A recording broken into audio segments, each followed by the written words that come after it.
कबीर मार्ग कठिन है, नहीं कायर का काम।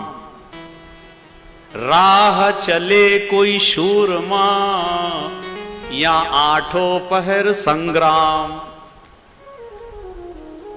ये भक्ति के मान अपमान भी होगा।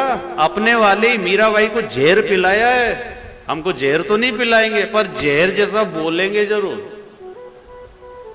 अगर इस मार्ग पे चलोगे और भगवान चाहिए आपको, तो अपमान, निंदा, बुराई, कलंक और क्या नहीं होगा, ये तो जो चल रहे हैं वही अनुभव कर रहे हैं, शब्दों में नहीं व्यक्त कर सकते होती है। तो फिर मैंने ग्रंथों से मिलान किया। भाई मुक्ति के लिए तो हम व्रत कर रहे, उपवास कर रहे, तीर्थ जा रहे, दान कर रहे, गोदान कर रहे, सेवा कर रहे, हमारी मुक्ति हो जावे। और ये तीन देवता मुक्ति देने में समर्थ नहीं है, तो इनके ऊपर कौन है आखिर। तो मैंने सारी पुस्तकों को पढ़ करके वो संत रामपाल जी महाराज जी के ज्ञान का मिलान किया। और जब मिलान किया, उनके सत्संग को सुनता रहा लगातार कंटिन्यू, तो मेरे दिमाग में जो जनता से सुना हुआ था कि वो उनका ज्ञान अधूरा है, सनातन का विरोध करते हैं, हिंदू का विरोध करते हैं, ये तो देवी देवता को नहीं मानते हैं, वो बात मैंने लोगों से सुन करके मैंने भी मान ली और मैं भी विरोध करता। लेकिन जब उनके सत्संग मुखारबिंद से सुने, वो लगातार सुनना चालू किया, तो सारी शंका का समाधान उनके प्रवचनों से ही हुआ। फिर मुझे लगा लोगों ने अधूरा सुना है, इसलिए उनकी निंदा करते हैं। और उनके ग्रंथ जो है ज्ञान गंगा आदि पुस्तकों को मैंने पढ़ा और फिर अपने ग्रंथों से मिलान किया, तो उनकी बात 100 की 100% सच्ची मुझे नजर आई।